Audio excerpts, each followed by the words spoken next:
Hey guys, Bipolar Barbie here.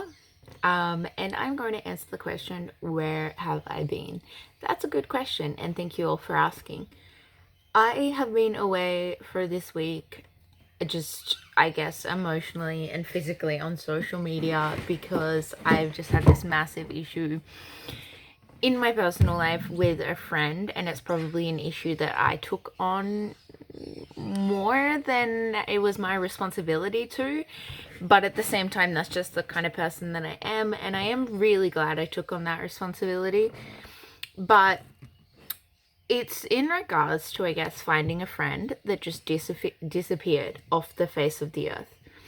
So I think this is like really important to share this story because it's on the basis of like the importance of checking in with your loved ones, and like if you're the one struggling, and also like if you're concerned about someone who's struggling, or even if you haven't heard from them for a while.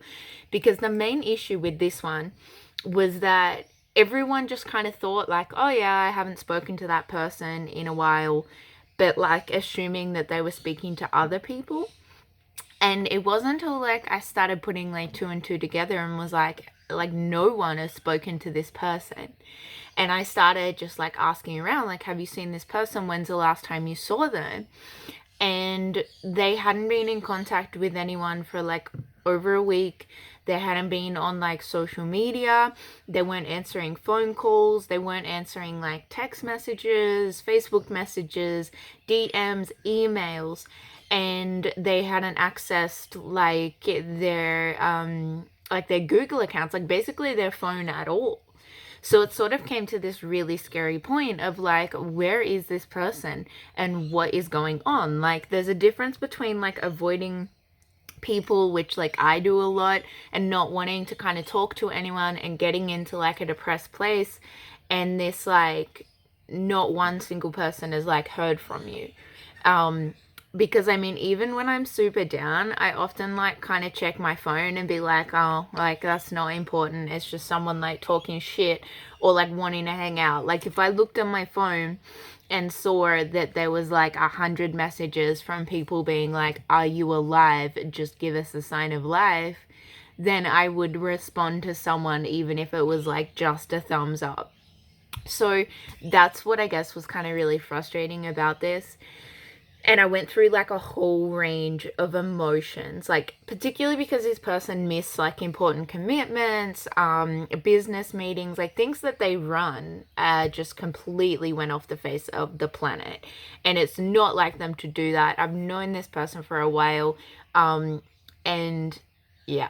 So it was scary. I went from like pure concern for them, and really that lasted a while, and I went through like everything in my head, like, has something happened to this person? Are they in trouble? Like, have they tried to take their own life? Like, did something happen? Were they in an accident? Like, were they murdered? Like, I just, like I had no idea, and it was terrifying, and I was in such a state of like internal flight or fight because I just wanted answers, and I didn't have an answer to this question, and nobody had an answer to this question.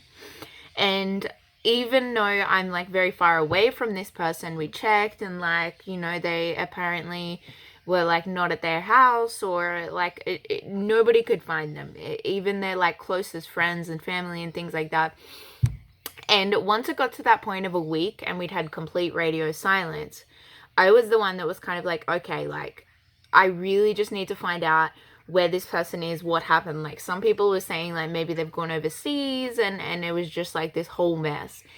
And that's when I really started to reach out to like family, things like that. And it was hard because I didn't really know too many people outside of like one friendship circle that this person had. So it was really hard trying to work out whether they just were like avoiding us, or they'd been connecting with like another group of people in their life. Like, I don't really know. So I was trying to get to people who were like the closest to them. I ended up stalking their Facebook and going to their like about section and looking at their family that they have listed there. So that's when I started contacting their like siblings on there, being like, have you heard from this person? And the answer was like, no. And I was like, I'm just generally concerned for their well-being. Like, that's all. I just wanted, to see if there was like some family emergency that I didn't know about. Like, I didn't want to know their business. I just wanted to know the answer to that question. Like, are they okay? And at that point, it sort of launched this like full-scale manhunt where like the sisters decided to call their parents, see if like their family had heard. Then their dad's like talking to me on the phone, and everyone's just like, what do you know? Like, what is going on? Like, where is this person that I care about? And I was like, this is all I know. So in a way, I'm glad that I was able to like gather as much information as possible and sort of became the lead detective, I guess you could say, on this. And really kind of get to the bottom of it. His family asked me to call around to like all the hospitals in the area and see if like he'd been admitted to hospital. So I'm like calling. I couldn't find anyone there via their name. And I had originally already done that the day before, but the thing was I didn't even know like their full legal name. So the name that I knew this person as wasn't actually their like real legal name, and not many people actually knew their real legal name other than their family. So once I finally got that information from their family, I could accurately ask around to all the emergency rooms who hadn't seen him. And for those of you who are wondering what the suspense and answer to this story is, eventually he was found at another apartment that not many people even really knew he had. For some reason, he had like 2 apartments. I don't really know. And I finally got confirmation from his best friend that managed to actually get in the door because they weren't answering. It's like a whole like mindfuck situation. Finally like got a hold of him, and as a result, we know he's alive. But I'm not necessarily sure what even like state that this person is in, because I found out a lot of information that I didn't really know. I knew that they had like severe drug problems in the past. I just didn't know that it was happening again with like a different type of drug.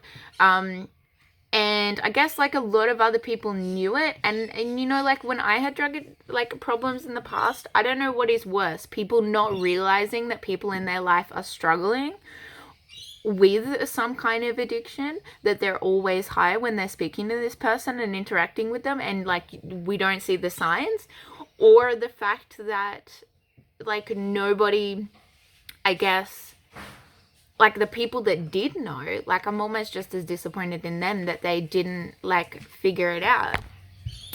So I just think, like it can be worse sometimes for knowing something and not doing anything about it.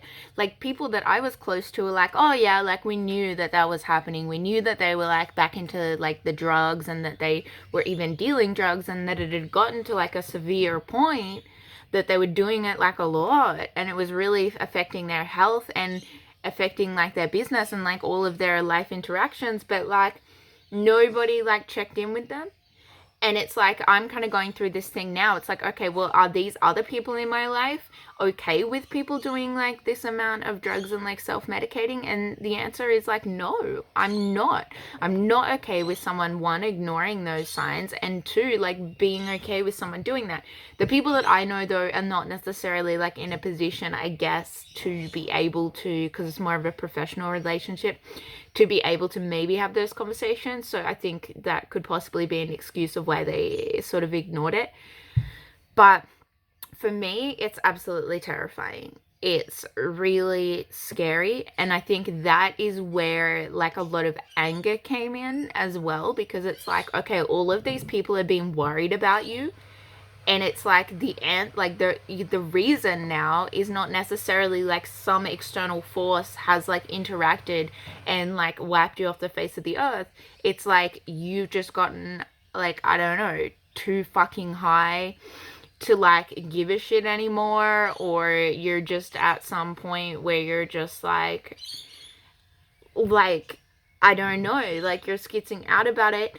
And then I kind of go through this stage where like I'm seriously still concerned for their welfare, but like in a different way. Just because someone's alive doesn't mean that they're okay.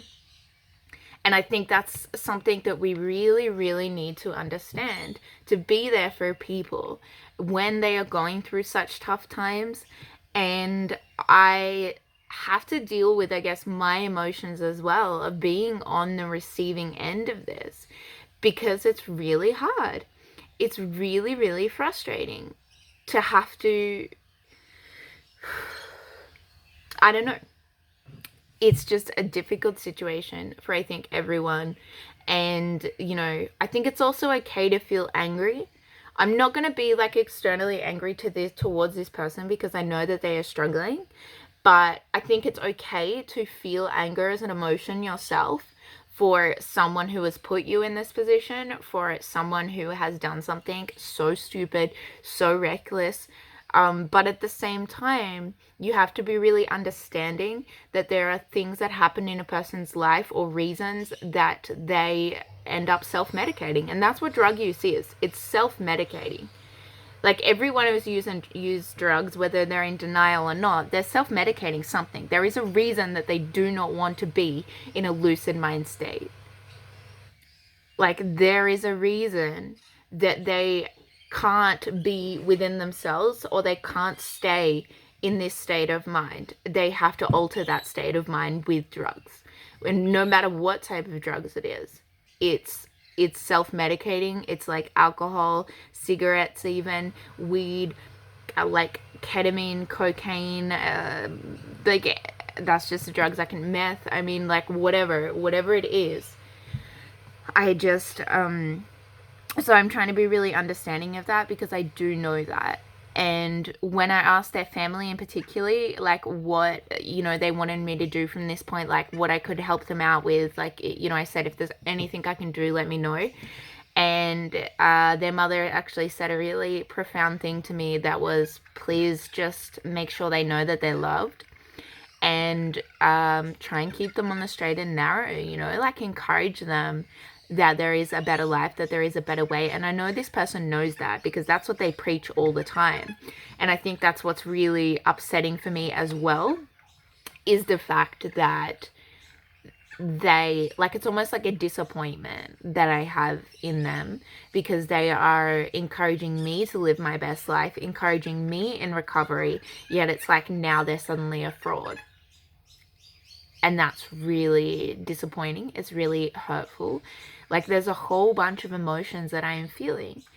But I think it's important to remind people that it's not a sense of blame. And I hope they really know that. I hope other people involved and anyone else who can relate to this know that it's not about blaming the other person, that you can feel your emotions without blame. The most important thing is to be understanding and know that it's okay to feel what you're feeling, but try not to take that out in anger and aggression to other people, or shut them out, because they really do need help. And while there's not too much that I can personally do, there are other people who I hope can really like step up and support this person in like a real physical sense, because I think that that's what they need. If I was like in a slightly different position that some people might be, if you can relate to this, what I would be doing is making sure that this person got admitted to a psych ward or rehab. I would be trying to encourage them to voluntarily do it. But if they're not voluntarily willing to do it, then I would make sure that they are sanctioned, or they are like forced to do that, because that's sort of the level that I think this situation is at.